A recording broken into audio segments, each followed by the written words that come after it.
Basically, what I'm reading into it, maybe this is not a charitable reading, but it does feel a bit like this person is basically saying that trans women are men that are making women uncomfortable. Like this is quite a transphobic argument, I'm not gonna lie. There we go. Done. So the title of this article is Trans people are clapping back at this detransitioner, and the result is life giving. We are going to talk a bit about detransitioning and a certain detransitioner that has become super famous.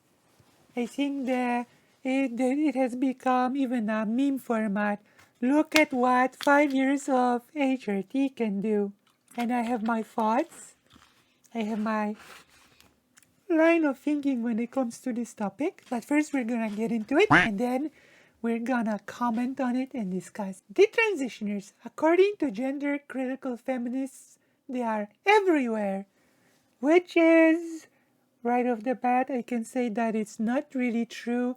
The rate of detransitioning is actually pretty small, okay? The only problem is they're not. So the article is basically affirming what I just said. They just get an unusual amount of screen time in the mainstream press due to compulsive both sidesing when it comes to bigger outlets covering trans stories. I would actually say that in case of some outlets and some mainstream people, it's not about both siding. It's more about trying to oppress trans people and using the transitioners as tools to do it.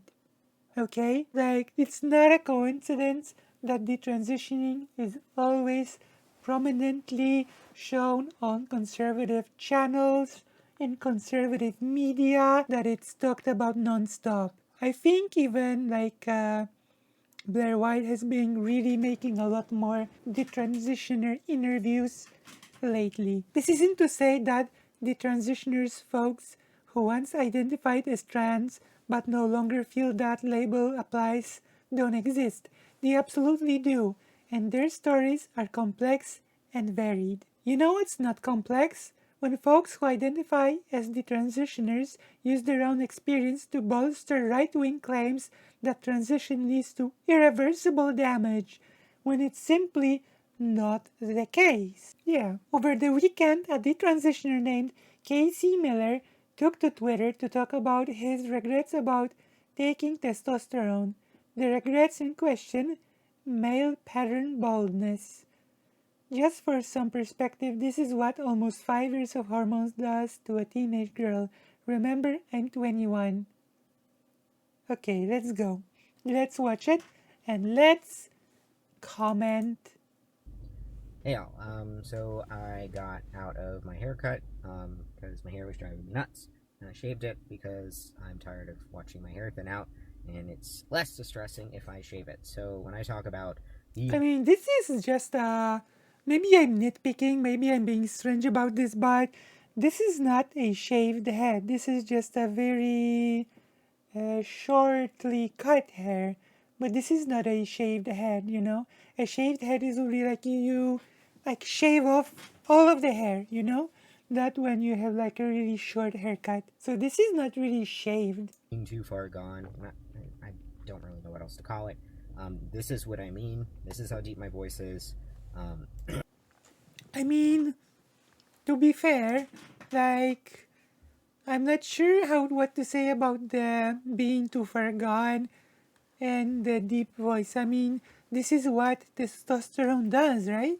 It makes your voice deeper and it can cause male pattern baldness. Like it's not, well, not everyone's gonna get a super deep voice, but you can train it. You can train it to go deeper. It's true. Just as trans women can train their voice to make it more higher in pitch and to make the resonance more quote unquote feminine, So can actually transmask people, train their voice in addition to testosterone to go deeper. You know, it is possible to train that as well. The training can go both ways. It's gotten deeper over time, and it's settled. This is what I mean by hair loss, and it just keeps Okay, getting worse. It keeps thinning. It keeps receding backwards. okay. Um, and I'm not exactly sure that's coming back. Those are the main things when I talk about being androgenized to a point of no return. I don't think there's a point of no return. And even if currently there was a point of no return, then I think that just means that we should work on getting better healthcare.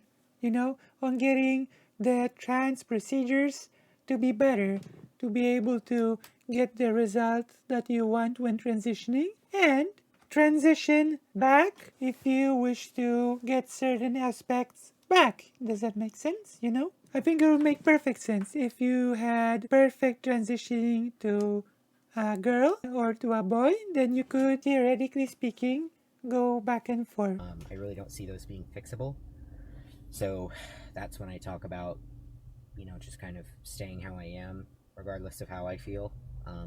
And also, this is really important to note that a point of no return, this is how I will look no matter how I feel about it. This is something that many trans people who had no access to puberty blockers will feel, especially if they transition at an older age. The feelings of I'm at the point when I don't feel I can change much, when I feel that certain things that I simply cannot attain.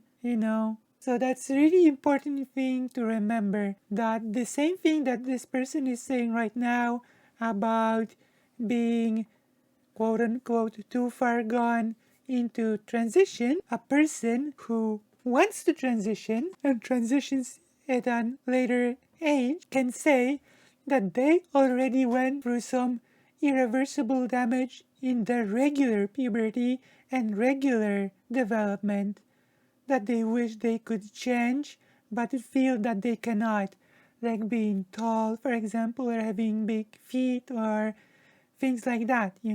I'm someone whose hairline is going to look like that within a couple of years, so this is just what happens for some. Man, I don't really know what to say. Yeah, so it's complicated. So I think that there are two angles into this, that there are certain things that people feel they would want to like to change, but feel that it's impossible. And also the fact that we simply should invest into better trans healthcare, into better techniques to allow better and more sort of efficient transition even at a later age. I believe so. Because if you improve transition care, then you by default also improve detransition care. Because detransitioning is basically once again transitioning, if you think about it. First, you transition into a man, and that the transitioner who feels that he does not actually want to continue being a man then transitions into a woman. So, logically speaking, if you had really good transition methods, then you could transition back and forth, which, as someone has noted, would be also a good option for people that are, for example, gender fluid, to be able to more freely sort of affect your development, you know, sort of customize your experience to a bigger degree, if that makes sense. Okay? You go in this direction and it doesn't feel right, so you transition into a little bit of a different direction. So I think really it's a matter of making the tools available to us better than they are now. And same goes for things like being able to have children, because far righters often fearmonger that when you transition you become infertile. And to me, the solution to that is to help to allow trans women to be able to have children and allow trans men to be able to impregnate women. Like, to me, this is like a logical next step, not banning transitioning, right? That's why, just because I don't really see me personally being able to come back from what's happened so far. So I hope that's a little explanatory, um, just to kind of give a little bit more of a um, like kind of the let me reword that, just to kind of you know talk about, like, give a more awareness to the situation, kind of, so you can see where I'm at. Words are not working well with me right now. I'm just gonna cut this off. There you go. This is what happens when you give a woman testosterone. This for 5 years. This is what happens essentially. So you know that's it. Stay safe. And uh, I'm not sure what the person means with awareness. Like, it's not really a secret what testosterone and estrogen respectively do to your bodies, right? So let's continue. Going on, hormone replacement therapy is different for everyone, and sure, sometimes the results are not exactly what you hoped or expected. Yeah, and this is why we should sort of be able to work on it, to work on the techniques of transition. But is that a reason for medical professionals to double down on gatekeeping? Absolutely not. And I agree. There is that definite pick-me vibe surrounding folks who feel let down or disappointed by the process of transition. I'm not transitioning because I don't want to make women uncomfortable like those mean, evil trans women do. Let's see. So I think I've determined part of what I'd like to share on here, and that's what life looks like if one decides not to socially, medically detransition. Nothing set in stone, of course, but at least for the moment I don't see the transitioning being realistic. Again, I feel ambivalent about my body right now. Albeit body dysmorphia negative and androgenic effects suck. I don't see any benefit to attempting to live as a woman at this point. And I'm not sure this is like the right attitude to take because, again, interestingly enough, this is like also an attitude that some trans people take when they are at a certain age. They think to themselves, I am too old. At this point, it makes no sense for me to even start. I don't think it makes sense for me to transition at this point. Like, this is actually also the language that is being used. Notice. Which again tells me that the solution for this is not banning the practice of transitioning, but perfecting the process of transitioning, if that makes sense, right? So you can confidently and comfortably go into the process of transition at any age, you know? Although, of course, I'm a bit skeptical if for this person it's like the quote unquote point of no return. I know, I'm 21, which is pretty young. I have my whole life ahead of me, etc., etc. But I think things are too far gone to switch back. I don't really believe so. Basically, this person to quote unquote switch back would just have to go through the process of uh, transitioning to a woman. And yeah, mental health is definitely a side to prioritize. Yes, it's important to have a mental specialist, a mental health specialist that will help you go through transitioning, you know, that will help you with your doubts, that will talk with you about your fears and about your anxieties, especially if you transition twice, like this person, theoretically speaking, would be doing first transitioning to a man and then transitioning to a woman. Because I'm not even sure if in this case, like, in a way, I'm not sure if detransitioning at this point, like, would be even a good term to use. You're simply transitioning again to being a woman, you know? Yeah, there's a lot to go there. And sometimes there are feelings that you can be even not aware that you're having, you know? They're simply emotions that they might be at the back of your mind and you discover them through the process of therapy, you know? It's less about how I feel and more about how others feel.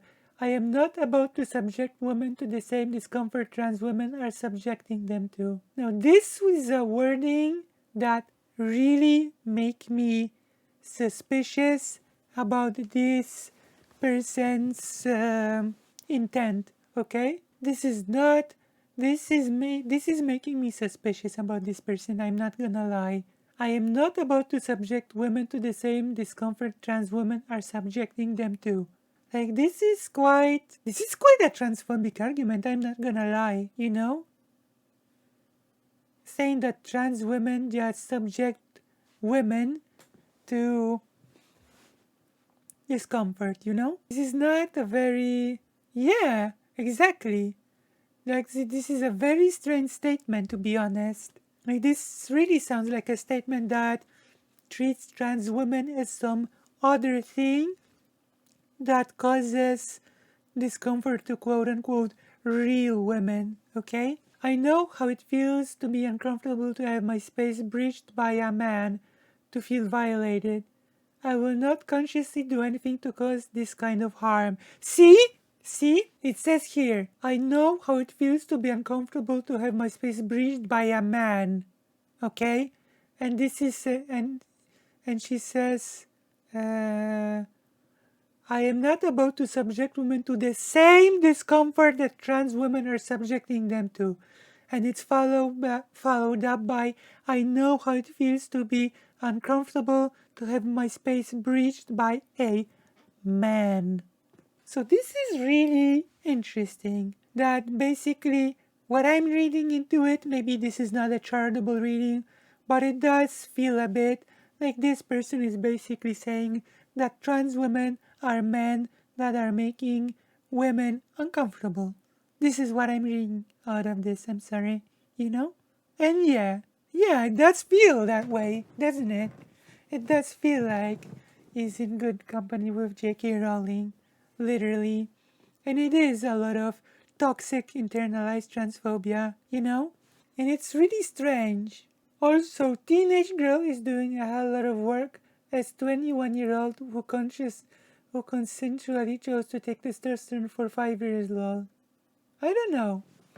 On one hand, I can feel that some people may not be happy with their process of transitioning and might want to transition back. But on the other hand, I really don't like this language again of taking it back to, I don't know, even when the discussion is about a trans man, suddenly again it goes back to talking about how trans women are basically men who breach on women's spaces, you know? And this is like really, really strange to me. So yeah, what are your thoughts on it?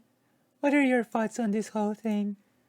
Do you think because a lot of the transitioners get scooped up by right wingers and then they sort of grift about it and become transphobes basically, you know?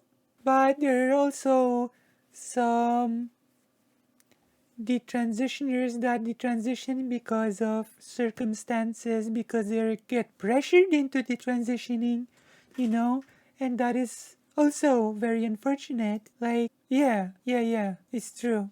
And for example, a prominent content creator, Demon Mama, from what I heard, was forced sort of to, in a way, to detransition for a bit because she felt that the pressures are kind of too big and that it would just be simpler to not transition, you know?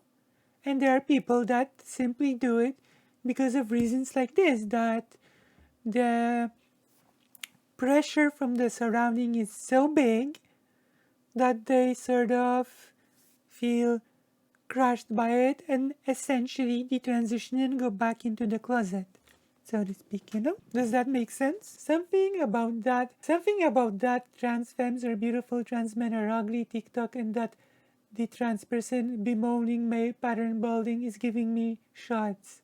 Thoughts. Shots fired. Something around trans mask fear of manhood as opposed to twinkie boyishness. Something around not seeing real life men as hot. Interesting. It's even more complicated when you consider that Mirror, while advocating for stricter medical gatekeeping for trans teens, isn't actually the transitioning himself. So we've already read about it, okay? Every transphobic detrans grifter can't help but admit they don't actually want to detransition and that they still have dysphoria about their assigned gender. Interesting, isn't it? Wait, so if this person still has dysphoria about being a girl, then why is this person so transphobic toward trans women? So riddle me this. I am biologically female and I'm comfortable living as a man socially, but I regret how fast I transitioned and I regret that I didn't take more time to work through past trauma that probably contributed to my choices. What does that even mean? Okay, this we have a little more context to this now. That this person does not actually regret transitioning, but more like regret transitioning too fast, not working with a psychologist and unpacking a lot of bias, you know, which is needed. It's like we just we've just seen a demonstration for this. So we're gonna do this, okay? I've just read this. I'm gonna read your comments out loud. Mental health care is another side of it to prioritize. Dealing with all of these feelings, unpacking it all without help can lead to some toxic internalized transphobia. See, this tweet that basically, it actually proves the point, right? So we've got this. It's also just untrue that the effects of hormone replacement therapy are irreversible. Yeah, that's right. That is actually true. Because I'm not sure even if taking any extra estrogen would be necessary, you know? In this case, the person stops taking blockers, stops taking the testosterone, and the estrogen would just start being produced again, and the changes would happen, right? Sweetie, either the transition or get on minoxidil or finasteride finasteride or microneedling or whip wear a cap like other bald men. But don't sit here pretending like you didn't know testosterone would make you look and sound like a man. That's on you, not on hormone provision. I mean, that's fair, I think. I can't believe that the latest FTM, the trans account, is a trans guy who doesn't even want to detransition or stop talking testosterone. He's literally just mad that he's balding. Like, we finally found the one guy who truly thought being queer would make him stop being white. Especially considering that the very thing pick me the transitioners rail against, unwanted changes to the body, gender dysphoria is what trans folks have to go through when they are gay kept from care. That's right. Wow. 5 years with hormones you regretted, that's absolutely awful. And well, anyway, what do you think 10, 20, 30 plus years with the wrong hormones might have made you do? Like, just an idle question. Not gonna lie, I really don't like random people becoming the face of any sort of movement or whatever. Like this person, there's no reason they should be the face of the transitioning like they are right now. But this is just what Twitter does to people. Well, there are a couple of aspects to this, right? You have the algorithm, you have the fact that he put himself out into the social media, Twitter, etc. But there is actually a more insidious aspect to this as well, and that is conservative grifters like Blair White, Tucker Carlson, Matt Walsh, who will seek out the transitioners, okay, who are willing to talk to them, and they will make them the faces of the transition in order to fearmonger against trans people. I can already tell you this will happen, and I can show you an example right now. Like, this is like very simple. Blair White. What has Blair White been up to lately? There we go. I'm not against gay people, but I don't. There we go. Reacting to insane trans teacher. Of course, Blair White's gonna go hop on this. Reviewing my insane custom. Go, okay, whatever. There you go. The transitioner. My penis is gone forever and I regret it. Like, conservative grifters will make the transitioners the face. Like, they will scoop up the transitions that are willing to talk to them and blow the issue up, okay?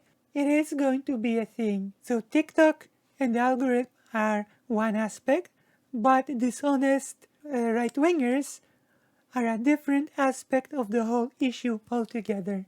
If you need us, we'll be on Big Titty Island fending off the MILFs. What? What? I am detrans, but not actually going to detrans. It's too late for me now. Guess I'm transed forever. It's the exact same gag as a show where someone says, "Run, save yourself. I will stay here on Big Titty MILF Island to buy you time to escape." I mean,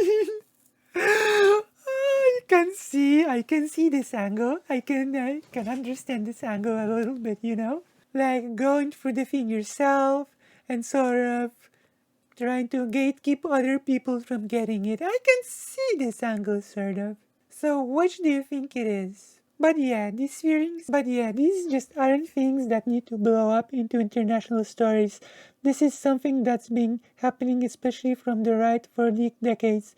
I just said how massive social media sites allow it to happen that much more easily. That's what I said. He hates himself to the point of mark. Yeah, I agree. But I think it is worth discussing, and I don't think that people who are quote unquote detransitioners should be antagonized or blamed. I personally think that if it's okay to transition once, then it should be okay to transition again if you so choose, okay? And you should not be blamed for it. If you transition into a man and decide that being a man is not, not you, then deciding to transition once more, this time back to a woman, I think it should be okay. I think that's okay. And vice versa, of course. I think that's perfectly fine. Okay, so I think we have exhausted this topic, at least for now.